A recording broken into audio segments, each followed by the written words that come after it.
Cristo, aleluia, louvado seja o nome do Senhor, veio trazer a salvação. Porque eu te respondo, porque quando o Tércio, aleluia, a pedido de Paulo, escreve à igreja de Roma, no capítulo 3, versículo 23, aleluia, ele escreve dizendo: eu creio que o apóstolo São Paulo diz para Tércio, seu discípulo: olha, escreve aí, em letras grandes, legíveis e garrafais, para que entendam que todos pecaram e destituídos foram da glória de Deus. Louvado seja o nome do Senhor. Ora, se todos pecaram e destituídos foram da glória de Deus, precisava então um novo convênio, precisava-se então uma nova aliança. Por quê?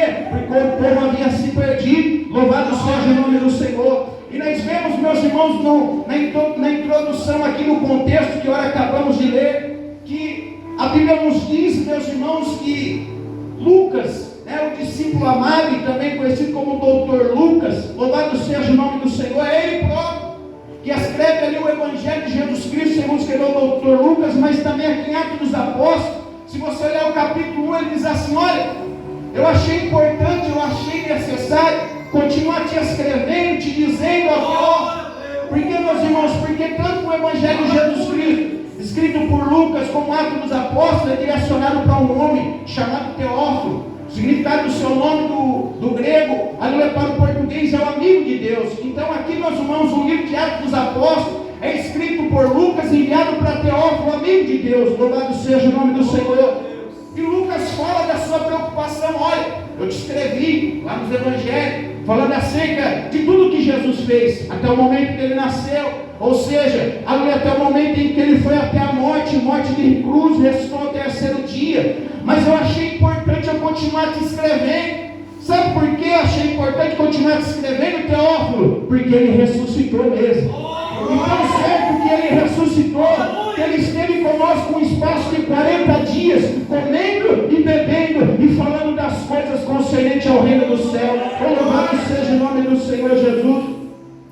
E a chave, meu irmão, de Atos dos Apóstolos está no capítulo 1, versículo 8, onde o Senhor Jesus dá-lhe uma mensagem imperativa para eles, dizendo: olha, no entanto, recebereis poder ao descer sobre vós o Espírito Santo, e sereis minhas testemunhas, tanto em Jerusalém, na Judeia, na Samaria e até os confins da terra. Louvado seja o nome do Senhor. Porque quando ele fala até os confins da terra, pastor Vicente alcançou ali Campo Limpo Paulista, uma cidade, meu irmão, onde eu já vi muitos dizerem que é curva de rio, uma cidade onde muitos não querem vir, mas Jesus quis vir. Louvado seja o nome do Senhor Jesus Cristo, porque a preocupação de Jesus, meu irmão, não era de estar num Gideões, não era de estar num Campo Limpo, não era de estar em catedrais, onde está lotado de pessoas, não. A intenção de Jesus era ir nos vilarejos, nas comunidades,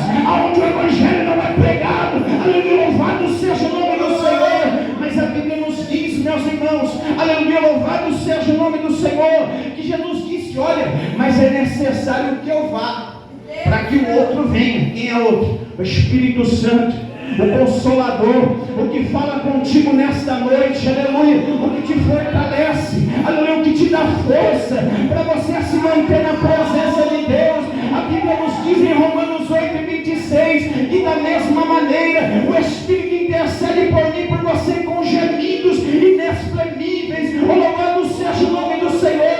Embora não sabemos como lhe pedir, como convém lhe pedir, Ele intercede por mim, por você, com gemidos inexprimíveis. Louvado seja o nome do Senhor Jesus. E a Bíblia nos diz, meus irmãos, que a igreja ela começa a crescer, a igreja começa a se expandir. Louvado seja o nome do Senhor Jesus Cristo. A Bíblia nos diz que quando nós chegamos aqui, na altura do capítulo 18, nós vemos já o apóstolo São Paulo, que não é mais o Saulo, você que conhece, aleluia, um pouco, aleluia, da história da igreja. Louvado seja o nome do Senhor. Você sabe que outrora o apóstolo São Paulo não era o apóstolo São Paulo, ele era o Saulo, o perseguidor da igreja, aquele que respirava ameaça contra o povo de Deus.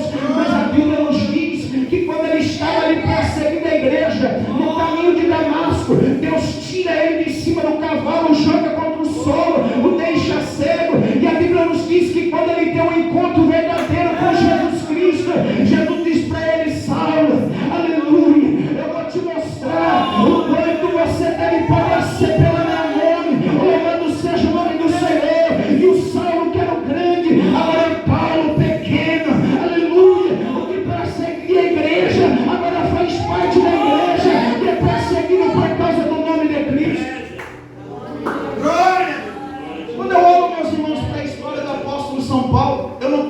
ver outro missionário como ele, a não ser de Jesus Cristo. Porque ele diz, olha, eu imito a Cristo. Se você olhar quando ele escreve a carta à igreja de Coríntios, no capítulo